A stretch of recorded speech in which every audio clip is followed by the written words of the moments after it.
Um paredão de água cai por terra e corre rápido com um enorme volume de correntezas, erodindo o solo e demolindo todas as estruturas que encontra em seu caminho, não deixando nada para trás.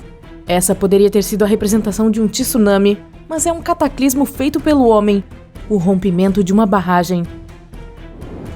O primeiro desastre desse tipo que se sabe aconteceu há quase 1500 anos na Península Arábica, no antigo reino de Sabá.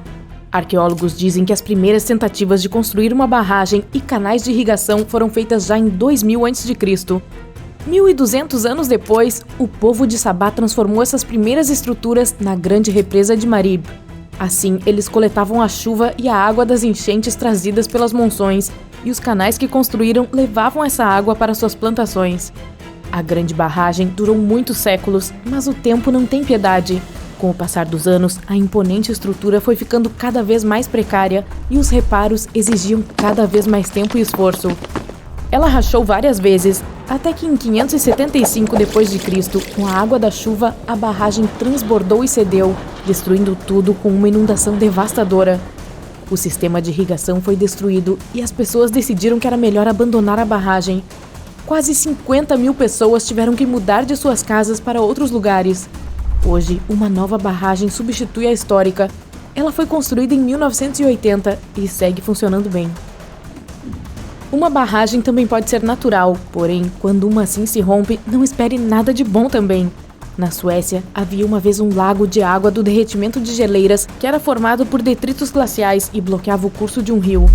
Essa barragem natural transbordou e uma cascata de água espetacular caía 30 metros para então continuar como um rio novamente.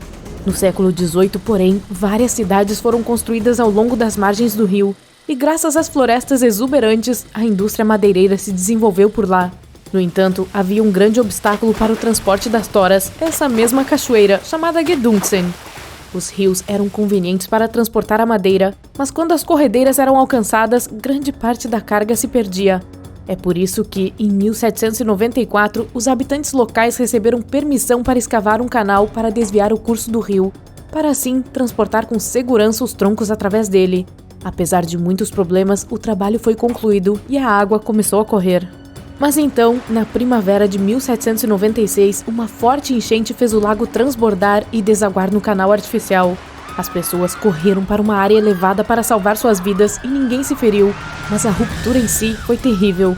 Um paredão de água mais alto do que qualquer construção da época passou pela cidade em correnteza e o fluxo aumentou por várias horas enquanto o lago desaguava no canal.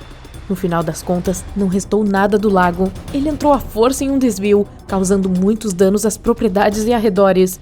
As pessoas relataram que havia salmões que eram abundantes no rio, espalhados pelas margens e pendurados nas árvores. No final, depois de tudo isso, o leito do Lago Seco se tornou uma terra fértil. Em um acontecimento muito mais recente, uma barragem feita pelo homem rompeu, pois a natureza não poupa a ninguém. Em 1968, a barragem de terra mais alta dos Estados Unidos foi concluída, a barragem de Oroville. Ela fica não muito longe da cidade de Oroville, na Califórnia, e foi construída para conter a água do rio Feather. A barragem possuía 2 vertedouros, o principal, pelo qual o excesso de água era liberado em grandes quantidades, e o de emergência, que parecia uma parede inclinada sobre a qual também podia derramar água. O vertedouro principal possuía um canal de concreto sólido e robusto, enquanto o de emergência possuía apenas um declive natural de terra. Quando muita água se acumulava e o vertedouro de emergência tinha que ser usado, a encosta erodia lentamente.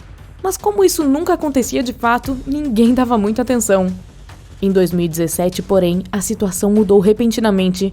Uma cratera surgiu no canal do vertedouro principal e o fluxo foi interrompido para não danificá-lo mais. Mas o nível da água subiu rápido demais. No início, ela rompeu no vertedouro de emergência, como os engenheiros esperavam que acontecesse. Mas nos dias seguintes, a água começou a destruir a encosta abaixo e rapidamente.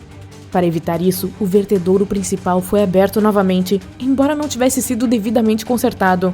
Como resultado, a enxurrada jorrou pelo canal já danificado e logo o concreto se rendeu à natureza. A água jorrou no buraco e arrastou o solo abaixo. Em poucos dias, a água que fluía do vertedouro principal mudou seu curso e criou um novo canal lateral. O solo e os destroços carregados pelo novo riacho bloquearam o rio lá embaixo, fazendo com que a hidrelétrica parasse. Mas o pior ainda estava por vir. A erosão da encosta poderia subir até a comporta da barragem ou até a barreira do vertedouro de emergência. Se qualquer uma dessas coisas acontecesse, o lago romperia de forma descontrolada, cobrindo a região abaixo, onde milhares de pessoas viviam e trabalhavam. Felizmente, o desastre nunca aconteceu e o vazamento foi finalmente controlado. Outro rompimento de barragem prova que mesmo as melhores delas não são perfeitas. A usina hidrelétrica de Taunsauk, em Missouri, nos Estados Unidos, estava prestes a receber um prêmio por inovação em setembro de 2005. Ela foi a primeira estação de bombeamento que não exigia monitoramento constante feito por pessoas no local. A barragem que fazia funcionar toda a estrutura consistia em 2 reservatórios, o superior e o inferior, ligados por um longo túnel de concreto. No dia antes da premiação, foi feita uma inspeção no local para verificar se tudo estava em ordem.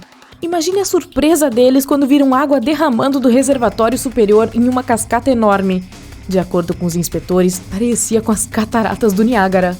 Os operadores da barragem imediatamente pararam de bombear água e mandaram mergulhadores para investigar. Descobriu-se que vários detectores do nível de água não funcionaram corretamente, o que levou ao envio de dados incorretos aos computadores. Até que os reparos pudessem ser feitos, medidas emergenciais foram tomadas para controlar o nível da água. Essa usina era considerada prova de falhas, mas não era. No dia 14 de dezembro de 2005, todos os sistemas, tanto os regulares quanto os de emergência, falharam ao reconhecer um aumento crítico no reservatório superior novamente. A água começou a derramar pela parede mais uma vez, e dessa vez não havia ninguém lá para alertar os operadores. A cachoeira era tão forte que rapidamente desgastou a base da parede, que sem conseguir suportar a pressão de dentro, logo cedeu.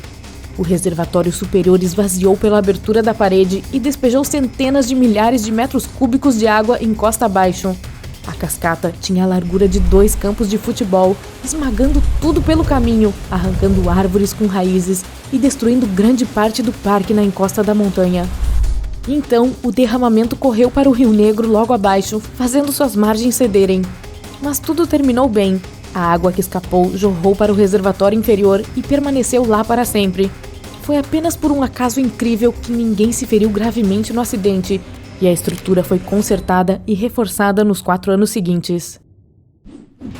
No entanto, algumas barragens rompidas é melhor deixar do jeito que estavam.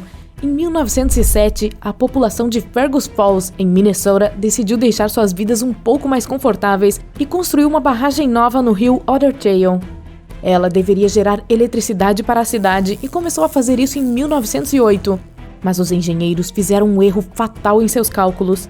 Eles posicionaram a represa acima das nascentes de água, o que lentamente foi destruindo toda a estrutura. Porém, ninguém sabia disso na época e a barragem foi colocada para funcionar. Um ano depois, os 2 funcionários na casa de força notaram as luzes piscando e diminuindo, e quando olharam para baixo, viram água literalmente subindo já sobre suas botas. Os homens mal conseguiram escapar do prédio quando o pesado gerador foi arrancado do lugar e se chocou exatamente com o mesmo local onde eles estavam segundos atrás.